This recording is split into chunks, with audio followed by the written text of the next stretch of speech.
Moving in with someone is a lot of maturity that you do have to have, and if you don't have it, you are going to be fucking miserable. Hey, what's up? Welcome back to my channel. If you are new, my name is Aisha. Nice to meet you. And today I'm going to be telling you all the things you should know before moving in with a spouse. Now I'm going to go from financial to can you do it, like mentally, physically, emotionally. Can you do it? Can you handle it? And things to look out for, especially when moving someone into your home. Okay, let's get into it, girl. I've been feeling like the man lately. Can't nobody do it like I can daily. Baddest in the land. Body turn your nigga to a fanny up. So I want to start off by saying me and my husband met back in 2019 online, and we spoke on the phone for a month and 12 days. I always say that because I need people to understand. He moved into my apartment about 4 months after we had met, but we kind of did this every other weekend thing. I told him in the beginning, we had a conversation really. And I was like, I don't want to get tired of you. I don't want to get bored of you. Like, I want to be so excited to see you when you do come down. And he was like, okay, bet. We went from seeing each other every other weekend to like throughout the week being on the phone still. And it was one of those things where he had a lot going on in his grandmother's house. They have lived in the same house literally his entire existence on this earth. And it was one of those things where we were 23 and he was trying to live, do his own thing, but financially it just wasn't working out for him. So I was like, we had a conversation and he had a lot going on at that time. And I was like, well, I mean, you could come down here. We can see how it goes. I kind of mentioned it first. And he was like, okay, like, let's see about that. And this one day he had a real bad day, y'all. There was a lot going on, and he was like, I can't do this, I'm done, I don't want to be here no more. And I was like, well, baby, you can come here. Like, that's pretty much how the conversation went. That's pretty much how it went.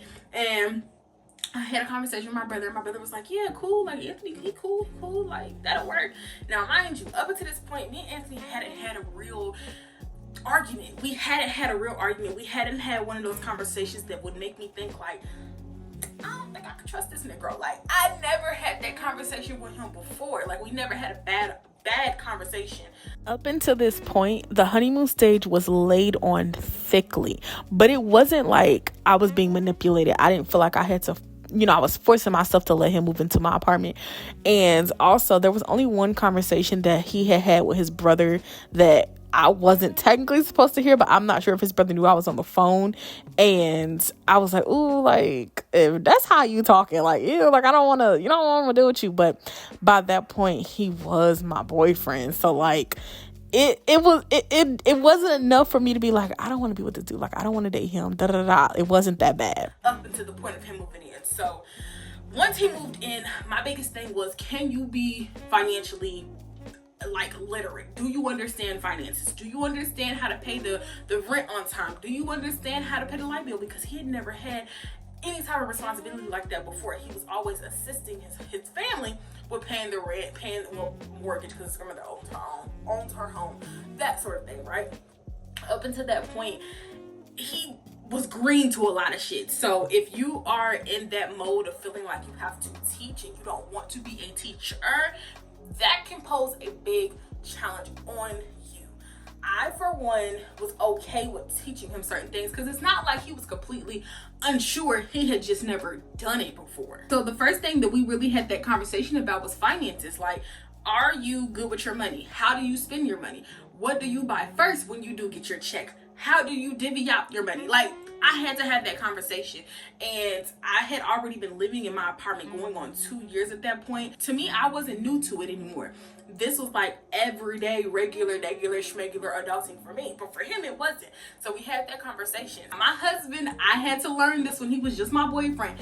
If he don't pay nothing else, he gonna pay a bill. That man gonna pay a bill. And I be looking like, damn, did we pay this? And he be like, girl, I've been paid this in days. Like, what the hell? Like, girl, don't do me. Like, it be one of those situations. So financially, can you afford to move in with someone? Because even though it might sound like a good idea now, because y'all so in love, right? You're so in love with this person, but you're unsure if it's going to work out in the long term while living with someone. In the early stages of our relationship, financial things like talking about money was something that wasn't hard for us.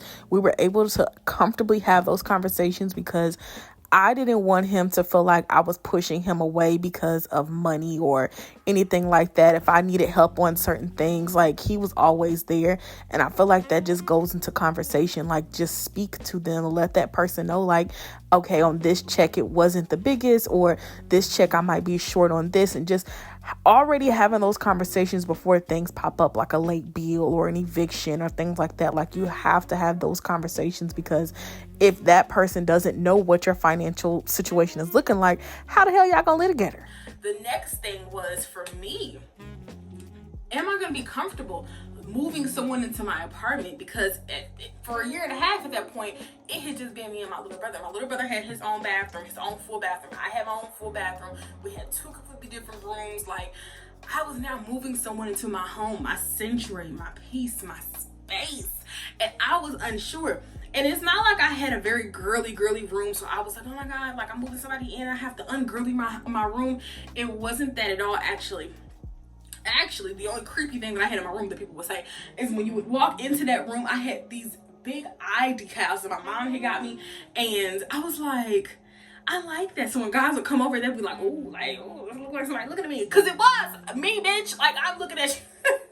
I had to be used to someone being in my space. But the caveat to that is Anthony smokes. So when he would smoke, I would tell him, I don't want to smell it in my home. You know what I'm saying? Like, I don't care smelly. So he would go either in my little brother's room and they would smoke together, or he'll go on into the patio. And I'm like, okay, that's cool.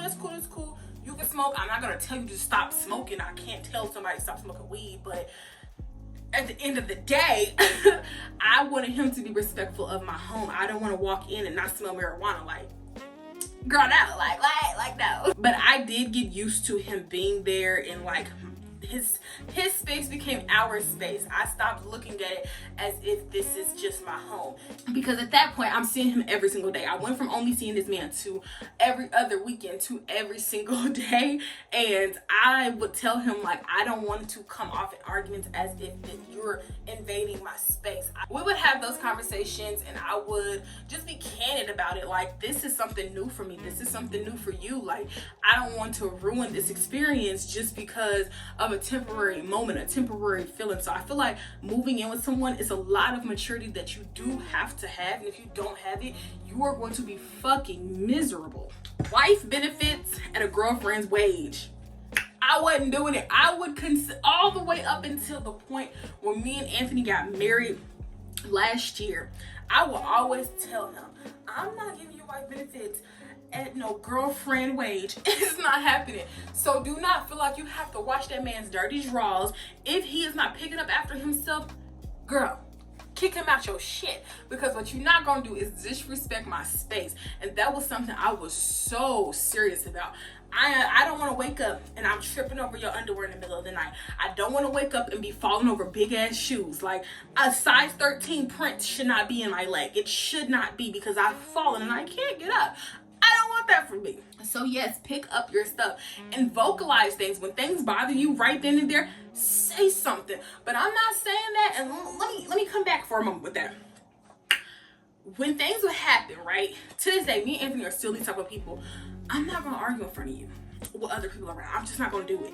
I may say something in a snippy tone, but I am not going to argue with you in front of other people. So if I am bothered by something he has said, something he has done, or vice versa, we speak to each other in private about that, because everybody don't need to know what's going on in your relationship. And when you're moving in with somebody, you're waking up, going to sleep to this person. So it's one of those things where you have to be prepared to have deep and hard conversations in the beginning all the time, because it's like, this is something still fresh and still new to you.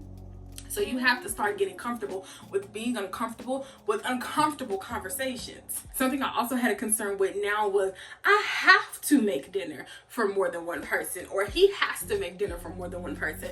And in the beginning, I definitely enjoyed showing him how to cook. And now my man can throw down, okay? Thanks to me, shout out to me. It took me 5 years to get here, but maybe I did it.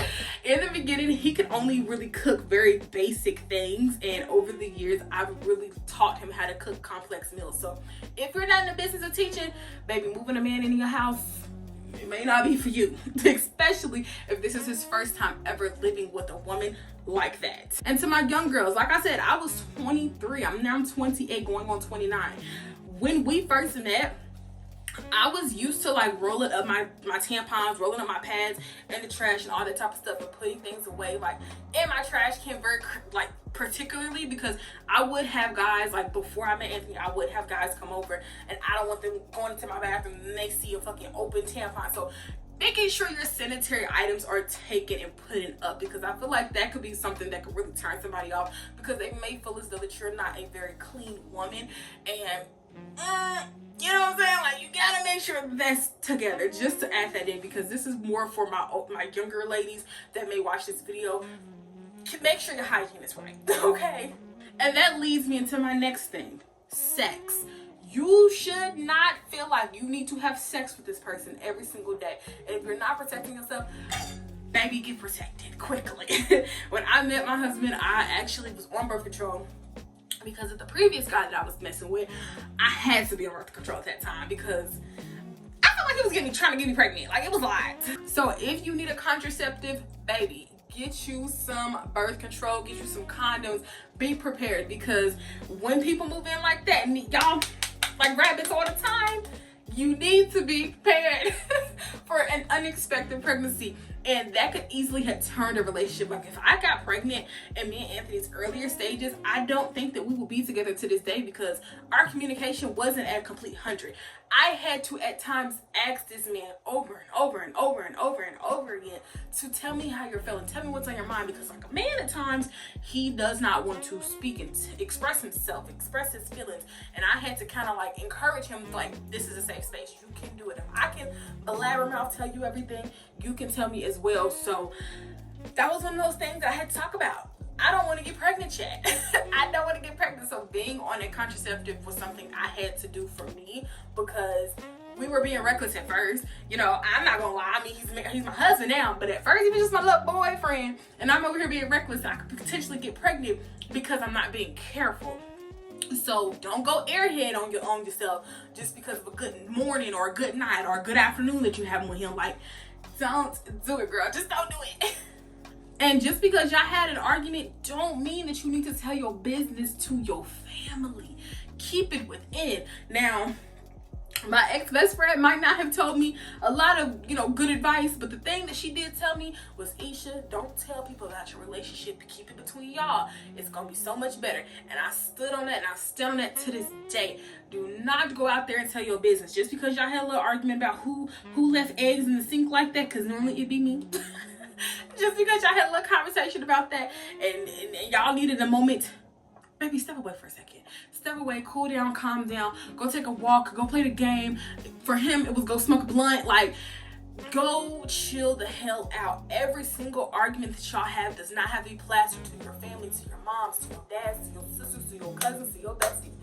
Do not do that, because that is you breaking trust immediately. Because just because y'all had a little argument don't mean that little argument needs to be broadcasted across the world. It just do not have to be. We had very quickly came to that realization that both of our families could be a bit messy. So it was one of those things where I had to protect him and he had to protect me. It was very much equal. But I feel like in the beginning, the best thing that I can give you is speak to each other. Speak to each other. If something bothers you, you say something right the hell then. Do not let things build up. But for this video, I think that's kind of all I have to say. Communication, protection, especially if you're doing nasty and protective, baby. Like, really protect yourself. Also, finances. Can you financially be with this person and it will work in a household? Is there a power dynamic with finances? Like, how are you going to go through those type of conversations if you're not speaking about them before you even think about moving in with that person. But if you guys have any other questions, definitely leave them down in the comment section down below. If it works out, it works out. And if it doesn't, baby, please protect yourself.